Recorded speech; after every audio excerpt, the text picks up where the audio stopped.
Hello everyone, I am Shivangi Singh from Babu Banarsidas Institute of Technology and Management.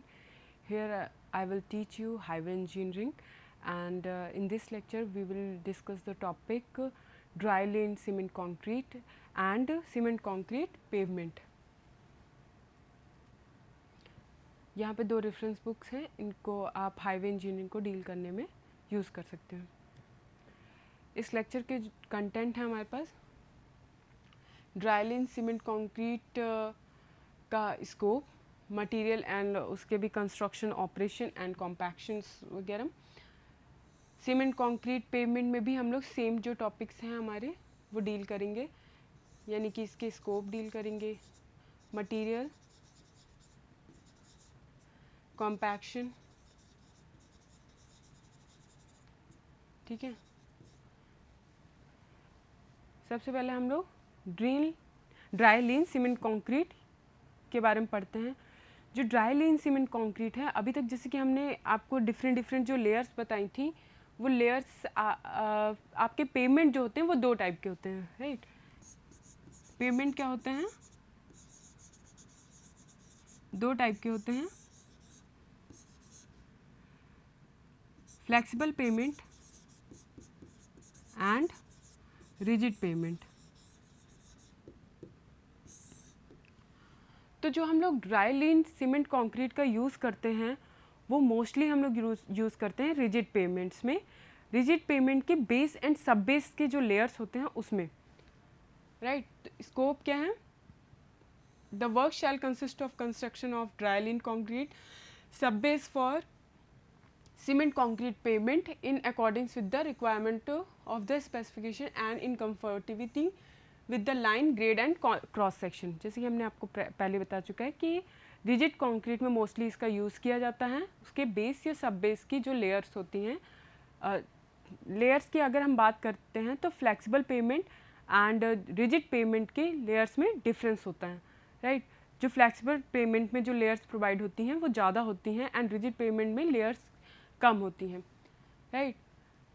Materials हम लोग देख लेते हैं, जैसे कि नाम में कुछ मटेरियल्स आपके पता ही वैसे भी चल जा रहे हैं.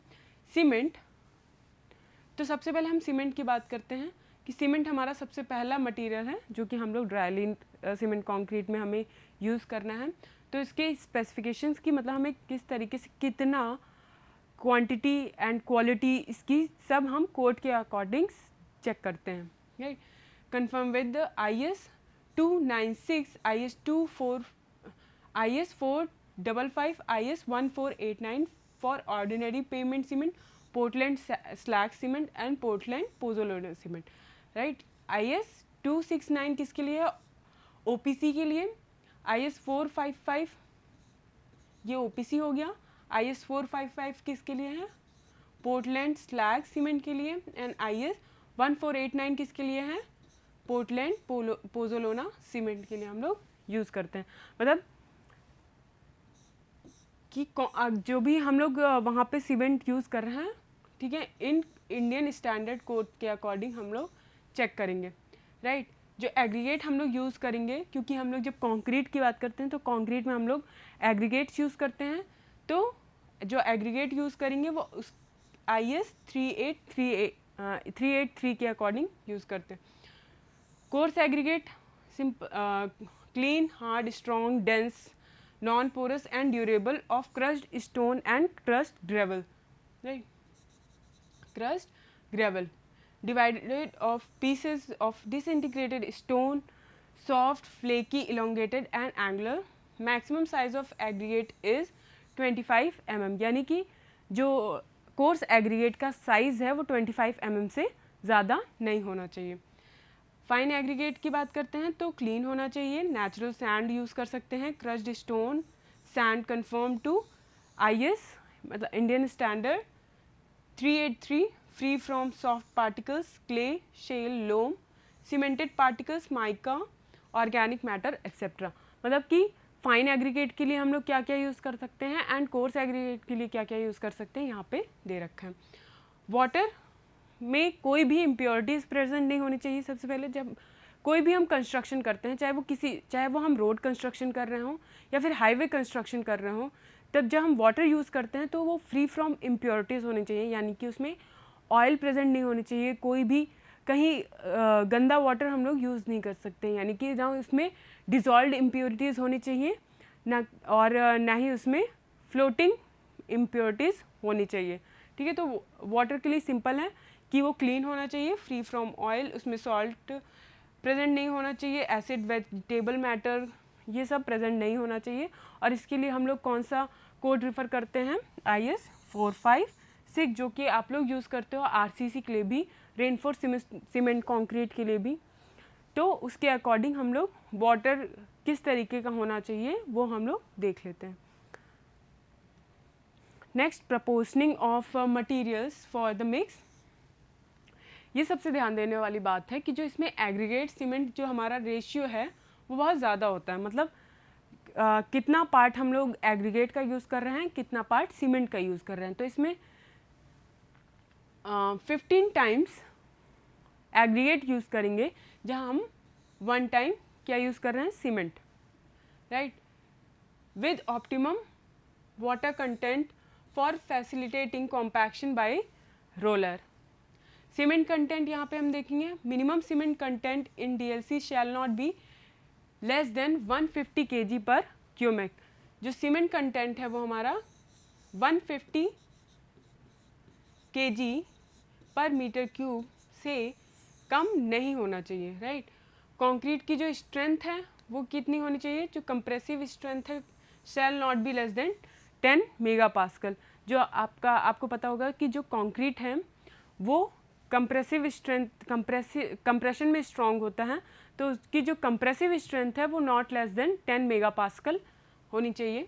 जब हम सब ग्रेड की बात करते हैं, confirm to grade and cross section as पर ड्राइंग, जो ड्राइंग इंजीनियर इन चीफ आपको प्रोवाइड करता है उसके अकॉर्डिंग हम लोग उसका grade and cross section decide करते हैं, मतलब बनाते हैं। कॉम्पैक्शन, पहले तो हम बैचिंग एंड मिक्सिंग की बात कर लेंगे कि बैचिंग हम 2 टाइप से कर सकते हैं, बाय वेट भी कर सकते हैं, बाय वॉल्यूम भी कर सकते हैं। यहाँ पे हम बैचिंग किसके अकॉर्डिंग करते हैं, बाय वेट के अकॉर्डिंग हम लोग इसकी बैचिंग करते हैं। Batching plant shall be capable of proportioning the material by weight, right, each type of material by being weighted separately. मतलब बैचिंग क्या होता है, डिफरेंट डिफरेंट मटेरियल जो होते हैं उनका वेट करना एंड उनका प्रोपोर्शनल, उसका प्रोपोर्शन चेक करना, मतलब उसको मिलाना। तो हम लोग किसके अकॉर्डिंग देखते हैं, बाय वेट देखते हैं। Cement from bulk stock shall be weighted separately from aggregate. ये हमारे पास क्या है, batch mixing plant and cement concrete mixed truck. Batch mixing plant में हम लोग क्या कहते हैं, बैचिंग करते हैं, मतलब उसको बाय वेट हम लोग उसकी बैचिंग करते हैं। देन बैचिंग होने के बाद हम लोग क्या करते हैं, इस ट्रक में, जो ट्रक रोल करता रहता है, मतलब प्लांट से उसको पर्टिकुलर साइट तक ले जाते हैं। इस ट्रक का हम लोग इसलिए यूज़ करते हैं क्योंकि जो सीमेंट एंड कंक्रीट की जो इनिशियल सेटिंग है वो प्री डिसाइडेड होती है कि इतने टाइम में इसकी इनिशियल सेटिंग हो जाती है, ठीक है। 5 मिनट्स किसी की होती है, किसी की 30 मिनट्स होती है, ठीक है। तो हम OPC की जो इनिशियल सेटिंग होती है वो 30 मिनट्स होती है। तो हम लोग मतलब इन ट्रक्स का यूज़ करते हैं कि वो प्रॉपर रोल करता रहे। अगर हम लोग नॉर्मल ट्रक्स में इसको लोड कर देंगे तो साइट तक पहुंचने से पहले इनिशियल सेटिंग उस कंक्रीट वगैरह की हो चुकी होगी, ठीक है। इसीलिए इनिशियल सेटिंग ना हो जाए, इसलिए हम लोग इनिशियल सेटिंग और फाइनल सेटिंग इन सबसे बचने के लिए हम लोग क्या करते हैं, इन रोल्ड ट्रक्स का यूज़ करते हैं, जिसमें हमारा जो मटेरियल है वो प्रॉपर रोल करता रहता है और सेट नहीं होता है, ठीक। स्लिप फॉर्म पेवर यहाँ पे आपको दे रखा है। Then mechanical broom and high pressure air jet. Dry lean cement concrete की जो हम कैपेसिटी ऑफ बैचिंग प्लांट, जो पर्टिकुलर हमारे पास मिक्सचर है, मतलब जितना हमें तैयार करना है, जो बैचिंग प्लांट होता है उसकी कैपेसिटी 25% ज़्यादा होनी चाहिए। हमारे जितना भी हमारे पास, हमें जितनी की भी बैचिंग करवानी है, बैचिंग प्लांट की कैपेसिटी उससे 25% ज़्यादा होनी चाहिए। एक्यूरेसी ऑफ वेइंग स्केल क्या होता है, ±2%। For aggregates and +-1% for cement and water. ये आपको दे रखा है पहले से ही कि एक्यूरेसी ऑफ वेइंग स्केल कितनी जा सकती है एग्रीगेट के लिए एंड सीमेंट वाटर के लिए कितनी जाएगी। ट्रांसपोर्टिंग के लिए हम लोग देख लेंगे plant mix lean concrete shall be discharge immediately from the mixture transported directly to the site of work and protected from weather by. जो सिंपल चीज़ें कॉमन सी चीज़ें हैं उन सब चीज़ों का तो ऑब्वियसली आपको ध्यान देना है ट्रांसपोर्टिंग के टाइम पे कि व्हीकल आपका क्लीन होना चाहिए और वेदर वगैरह का हम लोग ध्यान मतलब वेदर के इन्फ्लुएंस में ना आ जाए जो हमारा मटेरियल है, ठीक है। तो इन सब चीज़ों का हम लोग ध्यान देते हैं। Sufficient in number to ensure a continuous supply of material, lead of batching plant to paving site should be as per specification. Placing की बात करते हैं। Lean concrete shall be laid by paver with electronic sensor, मतलब जो हम लोग lead करते हैं लीन कॉन्क्रीट को बिछाते हैं तो किसके by paver with the help of electronic sensor, मतलब इलेक्ट्रॉनिक सेंसर का भी हम लोग यूज़ करते हैं पेवर के साथ, ठीक है। Capable of laying the materials in one layer in even manner without segregation, मतलब सेग्रीगेट ना हो जाए, फाइन पार्टिकल्स कोर्स पार्टिकल से अलग ना हो जाए, इन सब चीज़ों का भी हमें ध्यान देना होता है। लेइंग ऑफ 2 लेन रोड सब base may be done preferably in full width. Transverse and longitudinal joint shall be staggered by, देखिए ट्रांसवर्स के लिए आपको दे रखा है कितना 500 to 1000 mm एंड लॉन्गिट्यूडनल के लिए दे रखा है कितना 200 to 400 mm respectively. Compaction shall be carried out immediately after it is laid and level. जैसे हम बिछाते हैं उसके बाद हम लोग उसका कॉम्पैक्शन करते हैं। Roller shall be continued on full with till there is no further visible movement under the roller, the surface is close. 97% minimum dry density shall be obtained, मतलब कि जितना हमारे प्लांट में ड्राई डेंसिटी थी, जितनी हमें प्लांट में dry density मिली थी साइट पे एटलीस्ट उसका 97% हमें मिलना चाहिए, उससे कम नहीं मिलना चाहिए। 100% मिल रही है ड्राई डेंसिटी तब तो बहुत अच्छी, मतलब जितनी प्लांट पे थी उतनी ही हमें साइट पे मिल रही है तो बहुत अच्छी बात है। मिनिमम कितना होना चाहिए 97% तो होना ही चाहिए। Final finishing of DLC shall not exceed 90 minutes when temperature is above 25 degree centigrade and 120 minutes when temperature is below 30 degree centigrade. यहाँ पे क्या है 30 डिग्री सेंटीग्रेड और यहाँ पे 25 degree centigrade, right. Double drum smooth wheeled vibratory roller of minimum 8 to 10 tons static weight are considered by suitable for rolling. No segregation is allowed.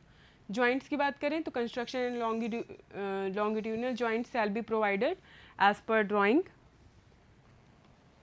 Curing की बात करेंगे तो 2 methods होते हैं हमारे पास curing के। Liquid curing compound shall be sprayed immediately after compaction. Surface is covered with wet hydrogen for 3 days. Surface is covered with gunny bags and hydrogen for 7 days by sprinkling water. Traffic, no heavy commercial vehicles are allowed on DLC after compaction. मतलब light vehicles को आप allow कर सकते हैं, जैसे हम यहाँ पे 3 दिन और 7 दिन की बात कर रहे हैं तो इसमें क्या होगा कि हम जो लाइट व्हीकल्स हैं उनको अलाउ कर सकते हैं बट हैवी व्हीकल्स को अलाउ नहीं करते हैं। लाइट ट्रैफिक में भी परमिटेड आफ्टर 7 डेज। मेजरमेंट इसका किस में करते हैं क्यूबिक मीटर में। डीएलसी का जो मेजरमेंट होता है वो मीटर क्यूब में हम लोग करते हैं। बात करते हैं सीमेंट कंक्रीट पेमेंट की, इसका भी यूज़ हम लोग मोस्टली किस में करते हैं रिजिड पेमेंट पे करते हैं। The work consists of construction of unreinforced double jointed plain cement concrete pavement as per requirement of specification and in conformity of with the lines grade and cross section shown in the drawing. The design parameter, that is thickness of the pavement slab, grade of concrete, joint details etc. shall be stipulated in the drawings.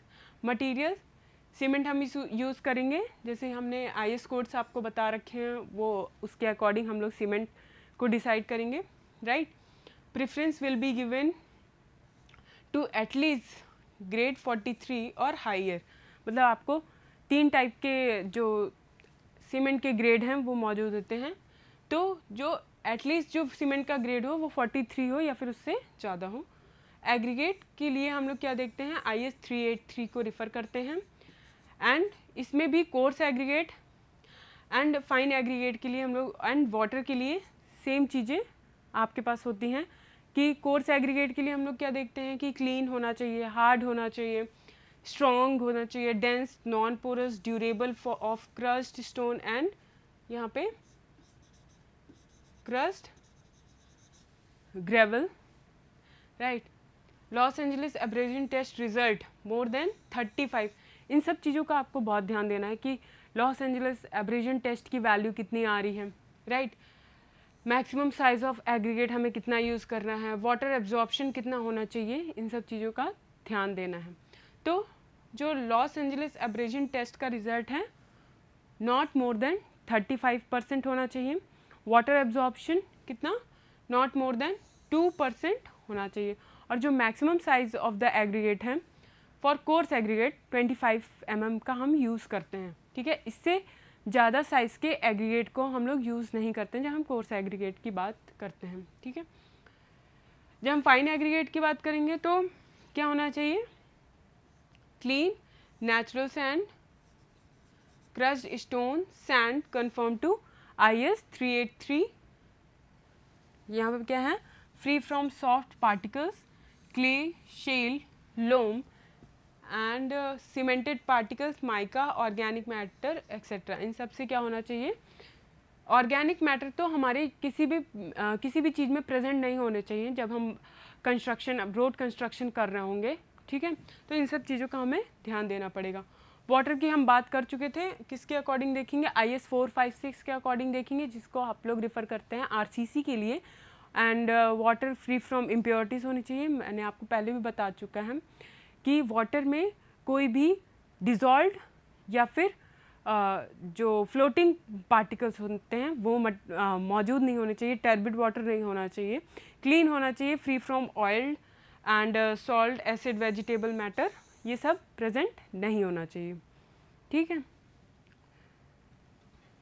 Joint ceiling compound shall be hot poured elastomeric type or cold polysulfide type.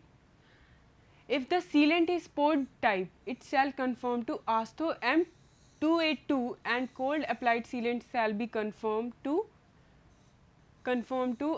BS 5212 part 2। तो आप लोगों को ये पता होना चाहिए कि किन चीज़ के लिए हम लोगों को कौन सा कोड यूज़ करना है।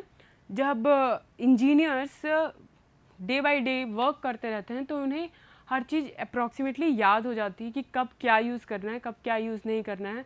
बट जो न्यू लोग होते हैं या फिर जो स्टूडेंट्स होते हैं उनको पता नहीं होता है और एक साथ इतनी सारी चीज़ें पड़ जाती हैं तो वो भूलते हैं। इसलिए आप लोग कॉमन सेंस के अकॉर्डिंग याद करिएगा कि जब हॉट पोर्ड इलास्टोमेरिक की बात करेंगे हम लोग क्या करेंगे, ऑस्टो M282 की बात करेंगे एंड कोल्ड अप्लाइड सीलेंट्स के लिए हम लोग किसको करेंगे, BS 5212 पार्ट 2, राइट।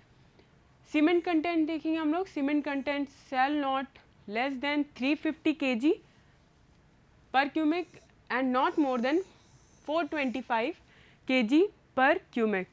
कि इसकी मिनिमम एंड मैक्सिमम रेंज दे रखी है कि मिनिमम रेंज मतलब 350 kg पर क्यूमेक से कितनी हो सकती है, 425 kg पर क्यूमेक या फिर मीटर क्यूब, मतलब कितने वॉल्यूम के लिए कितना kg हम लोगों को यूज़ करना है सीमेंट, उसकी वैल्यू यहाँ पे दे रखी है। The maximum free water cement ratio shall be 0.50, मतलब सीमेंट की वैल्यू आपको मिनिमम मैक्सिमम दे रखी है, वाटर सीमेंट रेशियो कितना होना चाहिए उसकी वैल्यू दे रखी है, राइट। वर्केबिलिटी, ये सारी जो चीज़ें होती हैं जो आपके पास स्पेसिफिकेशन होते हैं, टेस्ट होते हैं, इसको आपको करना पड़ता है। वर्केबिलिटी क्या होती है कि हम लोग ईजी टू यूज़, कितनी इजीली उसके साथ वर्क कर पा रहे हैं, इसके लिए हम वर्केबिलिटी के लिए क्या करते हैं, स्लम्प टेस्ट करते हैं, जो कि हम लोग बिल्डिंग मटेरियल्स में पढ़ते हैं। तो the workability of concrete shall be adequate for the concrete to be fully compacted and finished without undue flume. The control of workability shall be exercised by the slump test as per IS 1199. The slump value in the range of 30 plus minus 15 mm is reasonable for paving work. जब हमारे पास हमें जो cement है, जो concrete है हमारे पास आ जाता है, उसके लिए हम लोग क्या करते हैं, स्लम्प टेस्ट करते हैं। वर्केबिलिटी के लिए और कई सारे टेस्ट हैं आप लोगों के पास, बट यहाँ पे जो स्वीटेबल है वो क्या है, स्लम्प टेस्ट है, इसका हम लोग यूज़ करते हैं। एंड जो उसका रेंज होना चाहिए, जो स्लम्प वैल्यू आनी चाहिए वो 30 मतलब 30 प्लस माइनस 15 mm हो सकती है। सेपरेशन मेम्ब्रेन की बात करेंगे। Separation membrane shall be impermeable plastic seating 125 micron thick laid flat without creases. Overlapping shall be at least 300 mm. Joint, जब हम joint की बात करेंगे, transverse and longitudinal joint in the pavement and subbase shall be staggered so that they are not coincident vertically and are at least 1 meter and 0.3 meter apart respectively. Swing of the joint shall be carried out with the diamond stub blade as early as 6 to 8 hours depending on the season. Transverse joint shall be 3 to 5 mm. Construction joint की बात करेंगे तो for of mechanical swan joint groove 3 to 5 mm wide and 1/4 to 1/3 depth of slab plus minus 5 mm. Expansion joint के लिए है, the adjacent slabs shall be competently separated from each other by providing joint filler bolt. Space around the dowel bars. Transverse construction joint shall be placed whenever concrete is completed after day work or is suspended for more than 30 minutes. At last, construction joint steel bulk heads shall be used to retain the concrete while surface finish. तो ये सारे points आपको थोड़े थोड़े ध्यान में रखने हैं। यहाँ पे जो बार्स हैं, डॉवल बार्स हम लोग प्रोवाइड करेंगे, इसके लिए आपको स्पेसिफिकेशन दे रखी है कि लेंथ ऑफ डॉवल बार कितनी होनी चाहिए, 300 mm होनी चाहिए, डायमीटर कितनी होनी चाहिए, 25 mm होनी चाहिए। Dowel bars shall be covered by thin plastic sheet for at least 2/3 of the length from one end of the dowel bars. Side form rails and guide wires all side of form shall be of mild steel and depth equal to thickness of the pavement. Construction में हम लोग आपसे बात कर चुके हैं batching and mixing की, प्रोपोर्शनिंग of the material. इसमें भी हम लोग क्या करेंगे, बैचिंग एंड मिक्सिंग जो करते हैं वो वेट के अकॉर्डिंग करते हैं। Aggregate and water shall be measured separately. Batching and mixing plant and equipment हम लोग कौन कौन से यूज़ करते हैं, minimum 4 bins, weighing, hoppers and scale of fine aggregate each size of coarse aggregate. A separate scale of payment shall be included if cement is used in bulk. यहाँ पे ये सारे points हम लोगों को ध्यान में रखने हैं। Paving equipment की बात करेंगे, the concrete shall be placed with an approved fixed former slip. यहाँ पे दो design to speed and consolidate, screed and float finish. Third है क्या हमारे पास, texture and cure the freshly placed concrete. The paver shall be equipped with electronic control. यहाँ पे हम लोग क्या कर रहे हैं, ड्राई लीन में भी एंड सीमेंट कंक्रीट में भी इलेक्ट्रॉनिक सेंसर लगा रहे हैं हम लोग. Hauling, placing of concrete and placing of the concrete. Then construction by fixed form paver and construction of slip form paver. दो टाइप के हमारे पास पेवर होते हैं, fixed form paver and slip form paver. यहाँ पे स्लिप फॉर्म पेवर आपके पास दे रखा है and hydraulic truck and tipper, जिससे हम लोग अनलोड कर देते हैं. सीमेंट कंक्रीट पेमेंट है यहाँ पे कि इसका सरफेस टेक्सचर वगैरह हम लोग चेक कर लेते हैं, इसका हमें ध्यान देना पड़ेगा, right. And double bars, joint, curing, जैसे अभी हम लोगों ने डबल बार्स की बात कर चुकी है, जॉइंट की बात कर चुकी है, क्योरिंग, ट्रैफिक, मतलब हम लोग ट्रैफिक उस पर तुरंत अलाउ नहीं करते हैं। एंड मेजरमेंट इसका भी क्या होता है, क्यूबिक मीटर में ही होता है।